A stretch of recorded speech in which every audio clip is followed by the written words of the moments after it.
আসসালামু আলাইকুম, আমন্ত্রণ জানাচ্ছি Bangla one TV prime time নিউজে। সাথে আছি আমি মোহাম্মদ সোহাগ শিকদার। শুরুতেই জানাবো এসএনএস হোম লোন সংবাদ শিরোনাম। ট্রাম্পের অভিবাসন নীতি অবৈধ ঘোষণা, গ্রিন কার্ডের পথ প্রশস্ত হচ্ছে ৩৯ দেশের নাগরিকদের। মার্কিন ইতিহাসে দীর্ঘতম শাটডাউনের অবসান, সচল হচ্ছে হোমল্যান্ড সিকিউরিটি বিভাগ। ওকলাহোমায় রিপাবলিকান প্রার্থীর রহস্যময় মৃত্যু, নিখোঁজের পর ট্রাক থেকে মরদেহ উদ্ধার। কেন্টাকিতে ব্যাংক ডাকাতি, বন্দুকধারীর গুলিতে ২ কর্মকর্তা নিহত, তল্লাশিতে এফবিআই। শুনছিলেন শিরোনাম, এবারে বিস্তারিত। ট্রাম্পের ভ্রমণ নিষেধাজ্ঞায় থাকা ৩৯টি দেশের নাগরিকদের গ্রিন কার্ড ও ওয়ার্ক পারমিট আটকে দেওয়ার নীতিকে অবৈধ ঘোষণা করেছেন যুক্তরাষ্ট্রের ফেডারেল আদালত।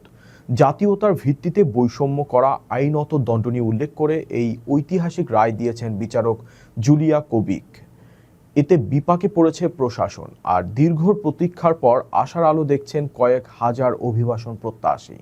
বিস্তারিত আরও দেখুন প্রতিবেদনে। আমেরিকার অভিবাসন রাজনীতিতে এক নাটকীয় মোড়। প্রেসিডেন্ট ডোনাল্ড ট্রাম্পের বিতর্কিত ভ্রমণ নিষেধাজ্ঞা বা ট্রাভেল ব্যান তালিকার দেশগুলোর নাগরিকদের জন্য গ্রিন কার্ড ও ওয়ার্ক পারমিট পাওয়া কঠিন করে যে নীতি দেওয়া হয়েছিল তাকে বেআইনি ও বৈষম্যমূলক বলে রায় দিয়েছেন মার্কিন ফেডারেল আদালত। বোস্টনের ডিস্ট্রিক্ট জজ জুলিয়া কোবিক এই ঐতিহাসিক রায় প্রদান করেছেন। ঘটনাটি শুরু হয় গত বছরের নভেম্বরে, যখন ট্রাম্প প্রশাসন একটি নতুন নীতি কার্যকর করে। এই নীতি অনুযায়ী ভ্রমণ নিষেধাজ্ঞার আওতায় থাকা ৩৯টি দেশের নাগরিকদের জাতীয়তাকে তাদের গ্রিন কার্ড বা ওয়ার্ক পারমিট আবেদনের ক্ষেত্রে একটি উল্লেখযোগ্য নেতিবাচক দিক হিসেবে গণ্য করার নির্দেশ দেওয়া হয়। এর ফলে ইরান, হাইতি, ভেনেজুয়েলা এবং সিরিয়া সহ বিভিন্ন দেশের হাজার হাজার মানুষের বৈধ অবদানের প্রক্রিয়া থমকে যায়। এই বৈষম্যমূলক নীতির বিরুদ্ধে ২০টি দেশের প্রায় ২০০ জন নাগরিক আদালতে মামলা দায়ের করেন। মামলার পর্যবেক্ষণে বিচারক জুলিয়া কোবিক স্পষ্টভাবে জানান, মার্কিন কংগ্রেসের নিয়ম অনুযায়ী জাতীয়তার ভিত্তিতে কোনো ব্যক্তির আবেদন আটকে দেওয়া বা বৈষম্য করা আইনত দণ্ডনীয়। তিনি বলেন, ইউএসসিআইএস এর এই পদক্ষেপ সরাসরি ইমিগ্রেশন অ্যান্ড ন্যাশনালিটি অ্যাক্টের পরিপন্থী। আদালত অবিলম্বে এই নীতি প্রয়োগ বন্ধ করার নির্দেশ দিয়েছেন এবং ক্ষতিগ্রস্ত ২২ জন আবেদনকারীর প্রক্রিয়া দ্রুত শুরু করতে বলেছেন। বিশেষজ্ঞরা মনে করছেন, এই রায় ট্রাম্প প্রশাসনের কট্টর অভিবাসন নীতির ওপর এক বিশাল আইনি চপেটাঘাত। এর ফলে যারা শুধুমাত্র নির্দিষ্ট দেশের নাগরিক হওয়ার কারণে বৈষম্যের শিকার হচ্ছিলেন, তাদের জন্য গ্রিন কার্ড ও কাজের অনুমতি পাওয়ার পথ পুনরায় সুগম হলো। যুক্তরাষ্ট্রের ইতিহাসে কোনো ফেডারেল বিভাগের দীর্ঘতম শাটডাউনের অবসান হলো।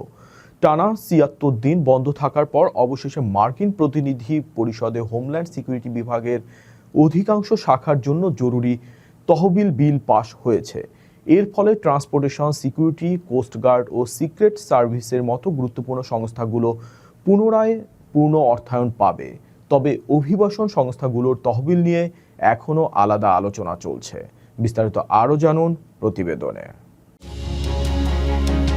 যুক্তরাষ্ট্রের জাতীয় নিরাপত্তার জন্য বড় সুসংবাদ। দীর্ঘ ৭৫ দিনের নজিরবিহীন অচলাবস্থা কাটিয়ে অবশেষে সচল হচ্ছে দেশটির হোমল্যান্ড সিকিউরিটি বিভাগ বা ডিএইচএস। বৃহস্পতিবার মার্কিন প্রতিনিধি পরিষদে কণ্ঠ ভোটের মাধ্যমে এই অর্থায়ন বিলটি পাশ হয়েছে, যা দেশটির ইতিহাসে দীর্ঘতম সময় তহবিল বন্ধ থাকার রেকর্ড ভেঙেছে। প্রেসিডেন্ট ট্রাম্প বিলে স্বাক্ষর করার পরপরই US coast guard, secret service, FEMA এবং টিএসএ তাদের পূর্ণ অর্থায়ন ফিরে পাবে। দীর্ঘ ১১ সপ্তাহ বেতন না পেয়ে অনেক টিএসএ কর্মী কাজে আসা বন্ধ করে দিয়েছিলেন, যার ফলে মার্কিন বিমানবন্দরগুলোতে দীর্ঘ লাইন ও চরম বিশৃঙ্খলা তৈরি হয়েছিল। হোয়াইট হাউস বাজেট অফিস সতর্ক করেছিল যে মে মাসের শুরুতেই জরুরি তহবিল শেষ হয়ে যাবে, যার ফলে বেতন দেওয়া অসম্ভব হয়ে পড়ত। এই বিলে আপাতত আইস এবং বর্ডার পেট্রোলের মতো অভিবাসন নিয়ন্ত্রণকারী সংস্থাগুলোর তহবিল রাখা হয়নি। মূলত রেনি গুড এবং অ্যালেক্স প্রেত্তি নামে ২ মার্কিন নাগরিককে অভিবাসন কর্মকর্তারা গুলি করার ঘটনায় ডেমোক্রেটরা ক্ষুব্ধ ছিল। তারা দাবি জানিয়েছিল যে ইমিগ্রেশন কর্মকর্তাদের মাস্কবিহীন ডিউটি করতে হবে এবং গ্রেফতারের জন্য আদালতের পরোয়ানা বাধ্যতামূলক হতে হবে। রিপাবলিকানরা জানিয়েছে আইস এবং বর্ডার পেট্রোলের জন্য আলাদাভাবে $70 বিলিয়ন একটি বিশেষ বাজেট পরিকল্পনা করা হয়েছে, যা আগামী 1 জুনের মধ্যে পাশের লক্ষ্য রাখা হয়েছে। আপাতত বড় এই অর্থায়ন বিল পাশের মাধ্যমে মার্কিন এয়ারপোর্ট এবং জাতীয় নিরাপত্তার উপর থেকে বড় ধরনের সংকটের কালো মেঘ কেটে গেল।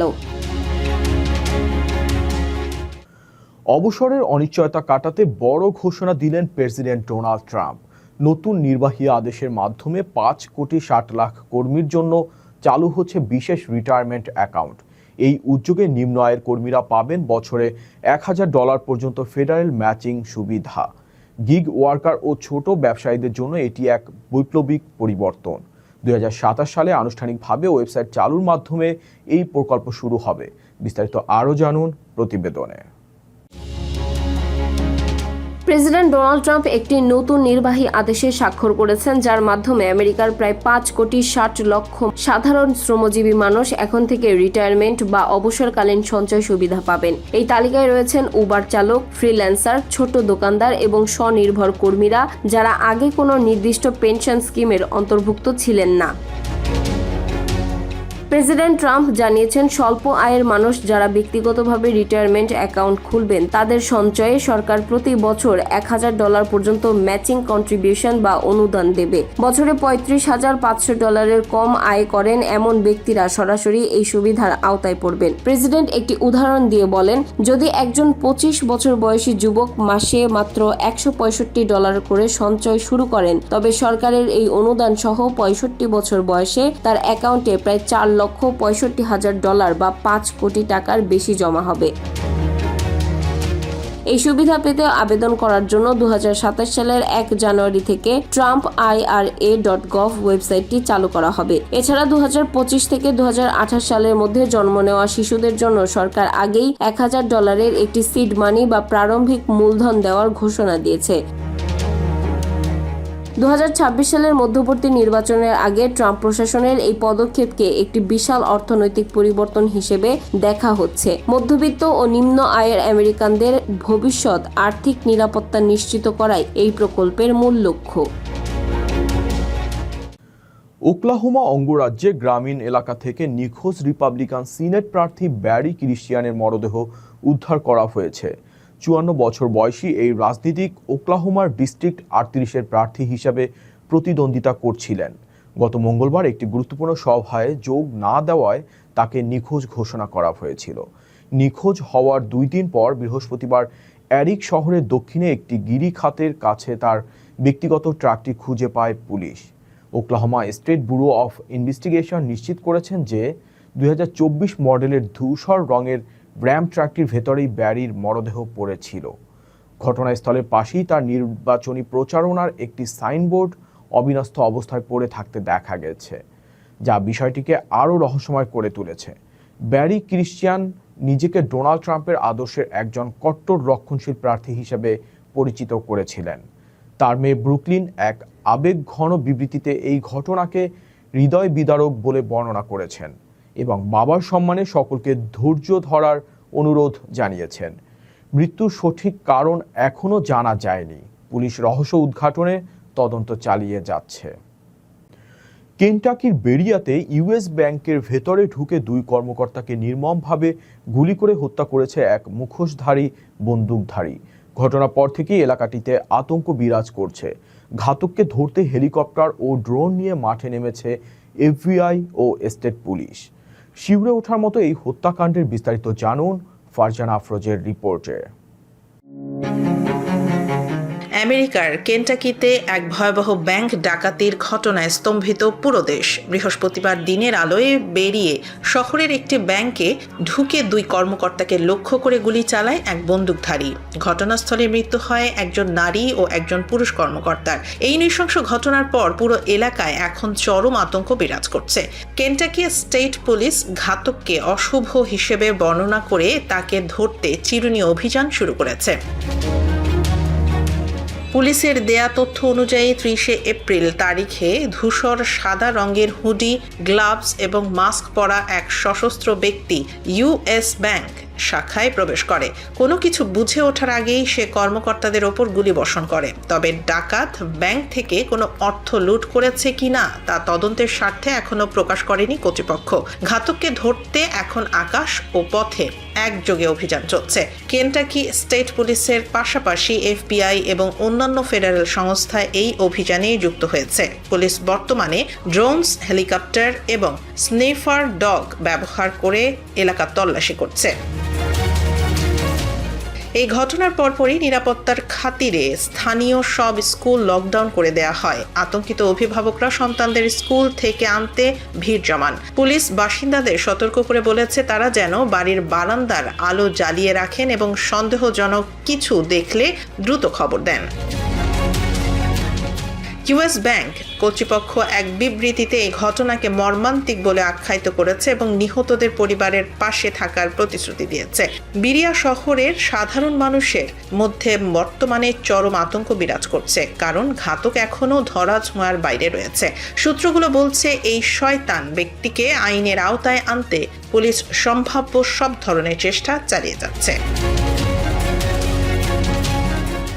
নিউ ইয়র্কে গাড়ির যন্ত্রাংশ চুরির এক বিশাল চক্রকে আটক করেছে পুলিশ। রেসট্রাক পিট ক্রু এর মতো অতি দ্রুততায় চুরি করা এই চক্রটি গত কয়েক মাসে নিউ ইয়র্কে বিভিন্ন অঞ্চলের আতঙ্ক ছড়িয়েছিল। বিস্তারিত জানাচ্ছেন আমাদের প্রতিনিধি সামিরা বাঁধন। নিউ ইয়র্কের ব্রঙ্কস এবং পার্শ্ববর্তী এলাকাগুলোতে ত্রাসের রাজত্ব কায়েম করা এক দুর্ধর্ষ গাড়ি চোর চক্রের 16 সদস্যের বিরুদ্ধে প্রায় 971টি ফৌজদারি অপরাধের অভিযোগ আনা হয়েছে।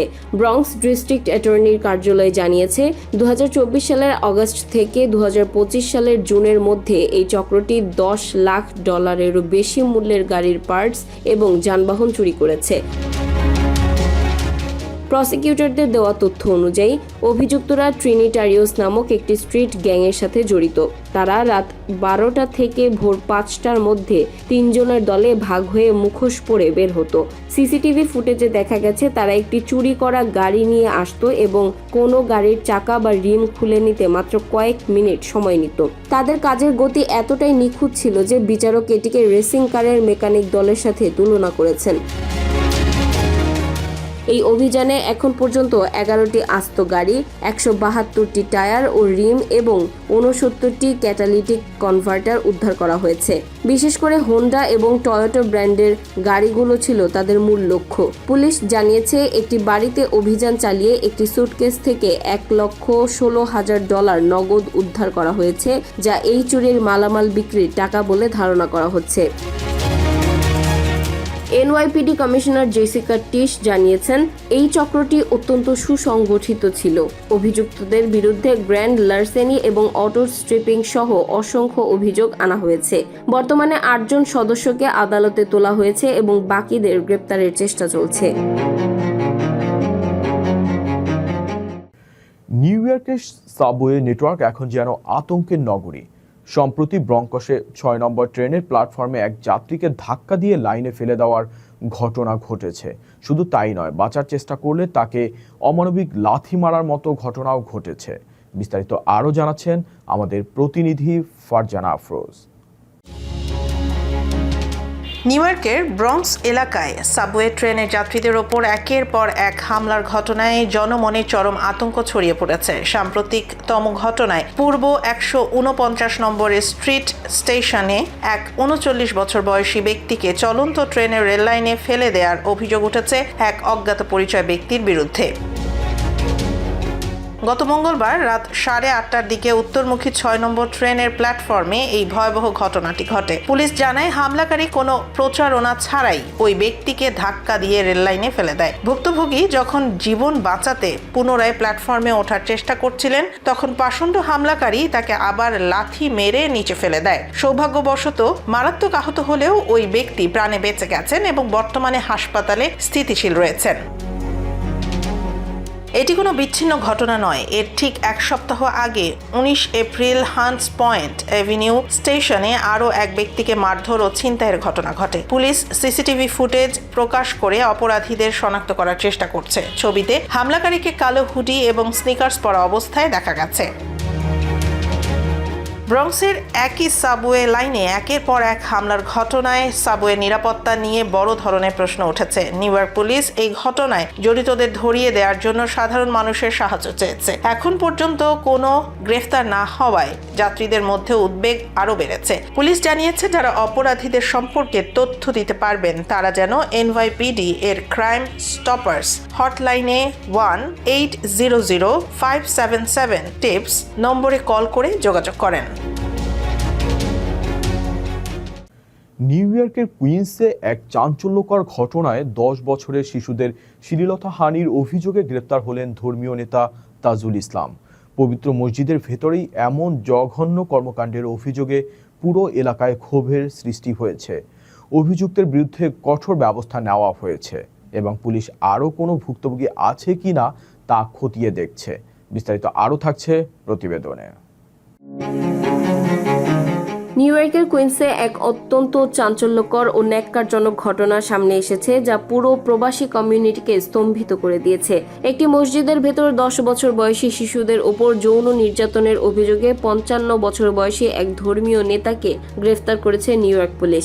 অভিযুক্তের নাম তাজুল ইসলাম। কুইন্সের জ্যামাইকায় অবস্থিত মসজিদ বিলাল কুইন্স ইসলামিক সেন্টারে এই ঘটনা ঘটেছে বলে পুলিশ নিশ্চিত করেছে। NYPD এবং আদালতের নথিপত্র অনুযায়ী গত সোমবার Queens child abuse squad Tajul ইসলামকে গ্রেফতার করে। তার বিরুদ্ধে অন্তত 2 জন 10 বছর বয়সী শিশুকে যৌন নিপীড়ন এবং জোরপূর্বক স্পর্শ করার অভিযোগ আনা হয়েছে। অভিযোগ রয়েছে এপ্রিলের শেষ সপ্তাহে মসজিদের ভেতরেই তিনি এই শিশুদের ওপর চড়াও হন। তদন্তকারী কর্মকর্তারা জানিয়েছেন অভিযুক্ত তাজুল ইসলাম ওই মসজিদেই বসবাস করতেন। গত সোমবার এক শিশুকে যৌন হেনস্থা করার মাত্র 4 ঘন্টার মাথায় পুলিশ তাকে হাতকড়া পরায়। মঙ্গলবার তাকে কুইন্স ক্রিমিনাল কোর্টে তোলা হলে তিনি নিজেকে নির্দোষ দাবি করেন। তবে বিচারক শরীফা নাসের কুয়েলার তার জামিন $25,000 নির্ধারণ করেছেন এবং শিশুদের নিরাপত্তার জন্য বিশেষ আইনি আদেশ জারি করেছেন। এই ঘটনা জানাজানি হওয়ার পর স্থানীয় মুসলিম কমিউনিটির মধ্যে তীব্র ক্ষোভ ও আতঙ্ক ছড়িয়ে পড়েছে। পুলিশ সন্দেহ করছে আরও অনেক শিশু হয়তো তার লালসার শিকার হয়ে থাকতে পারে। NYPDর পক্ষ থেকে বিশেষভাবে অনুরোধ জানানো হয়েছে যে যদি আরও কোনো ভুক্তভোগী থাকে তবে তারা যেন নির্ভয়ে পুলিশের হটলাইনে যোগাযোগ করেন। NYPD sex crimes hotline at 1212-267-7273 or 1646-610-7272. The Crime Stoppers hotline at 1-800-577-TIPS-8477. পবিত্র ধর্মীয় প্রতিষ্ঠানের ভেতরে এমন জঘন্য অপরাধের ঘটনা কি আমাদের শিশুদের নিরাপত্তা নিয়ে নতুন করে ভাববার সময় এসেছে?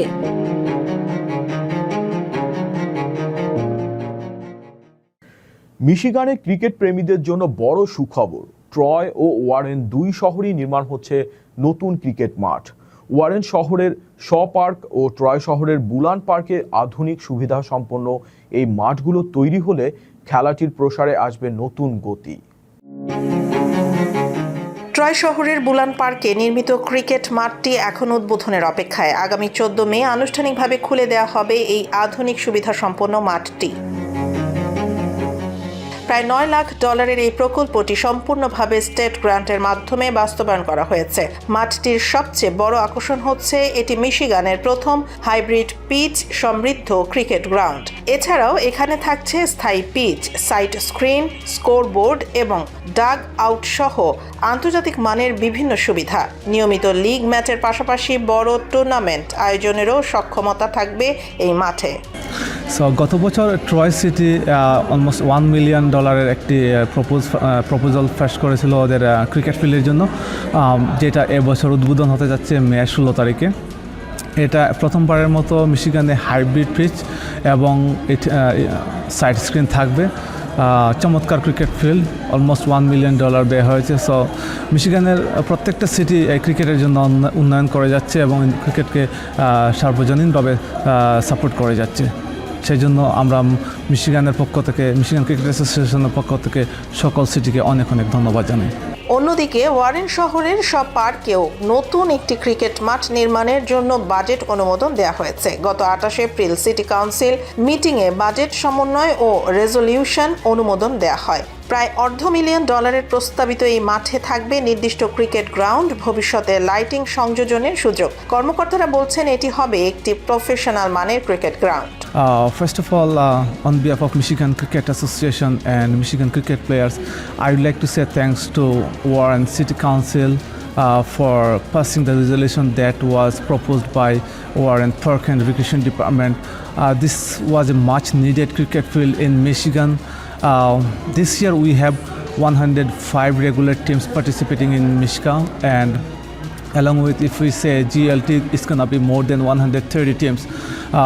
Throughout the season, we have to schedule more 500 games, and we have only 11 grounds. This year, we are scheduling game in long weekend, which we usually do not do, but teams need to play on a long weekend. So one added new ground will be very helpful for our teams and organization like us. We can schedule adequate number of games of this ground. So we would like to thanks to Warren City for proposing and building this cricket field for our cricket players. And the show park is kind of center of the Warren City's side of Warren, but center of Metro Detroit. Like it's travel-wise all around the Metro Detroit area. This is the center point, so this is a very good area for our cricket players. And we actually do not care about where a cricket field is located. We'll make the area better whenever we play there. So this is the reason we just want a ground, and we'll make it better. বর্তমানে মিশিগানে 4,000-এর বেশি খেলোয়াড় ও শতাধিক দল সক্রিয় থাকলেও মাঠের সংখ্যা খুবই সীমিত। ফলে নতুন এই দুইটি মাঠ ক্রিকেটের ক্রমবর্ধমান চাহিদা পূরণে বড় ভূমিকা রাখবে বলে মনে করছেন ক্রিকেটাররা। বাংলাদেশি অধ্যুষিত ওয়ারেন সিটিতে নতুন করে একটি ক্রিকেট ফিল্ড হচ্ছে শো পার্কে, সেটা জেনে আসলে যার পরনায় খুবই আনন্দিত এই ক্রিকেট ফিল্ড হওয়ার জন্য। এখানে বসবাসরত সকল ক্রিকেট প্লেয়ার আসলে খুবই খুশি হবে এখানে একটি ক্রিকেট ফিল্ড হবে। ট্রয় ও ওয়ারেন দুই শহরের এই উদ্যোগ মিশিগানে ক্রিকেটের নতুন দিগন্ত উন্মোচন করছে। এখন অপেক্ষা কবে মাঠে নামবে ব্যাট বলের লড়াই। এই ছিল Bangla one TV prime time নিউজে। পরবর্তী প্রাইম টাইম নিউজ দেখার আমন্ত্রণ জানিয়ে বিদায় নিচ্ছি আমি মোহাম্মদ সোহাগ শিকদার। এতক্ষণ সাথে থাকার জন্য ধন্যবাদ।